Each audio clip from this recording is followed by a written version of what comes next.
Women can now reach out to their doctors about the new guidance from the FDA this week on hormone replacement therapy. The administration's removing the black box warning label on estrogen, as we reported Monday. Those warnings have been based on 20-year-old studies claiming increased risks of heart disease, stroke, and cancers. That kept many women from using HRT to treat hot flashes, night sweats, poor sleep.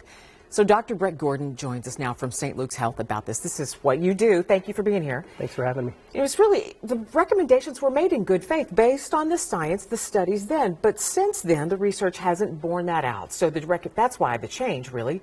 So what do women stand to benefit now from being able to use this?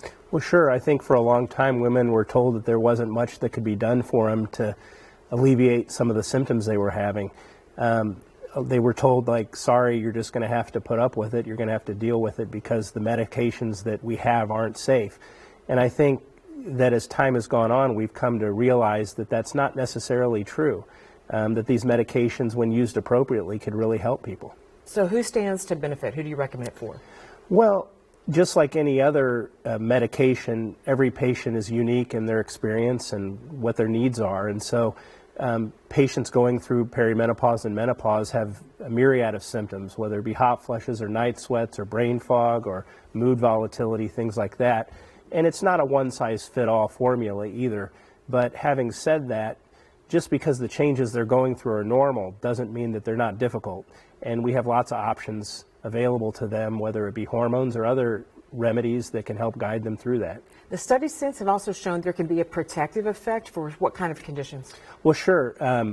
You know, what we know is that when women start hormone therapy within 5 to 10 years of their actual menopause, there's evidence to show that there's significant reduction in bone demineralization or osteoporosis later in life.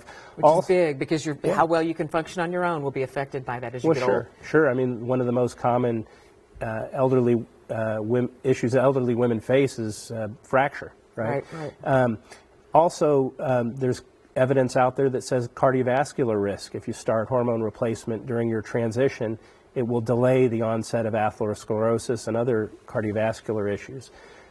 Also, dementia. That was big too. There's some evidence that says there might be up to a 35% decrease in risk of dementia in women that start hormone replacement therapy early on in their transition. All patients are different, but certainly we have our genetic predisposition to things, but it's great news that these things might be more readily available to people.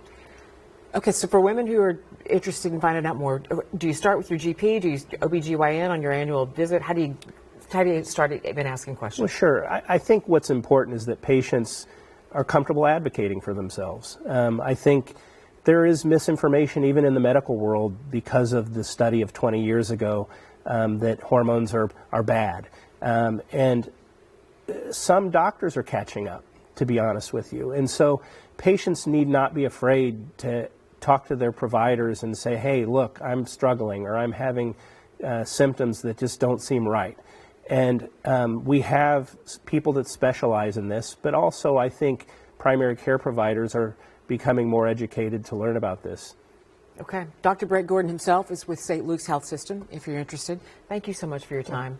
Glad to be here. Nice to talk about something that provides some hope, right? All right. Talk about hope. Look at that forecast. Let's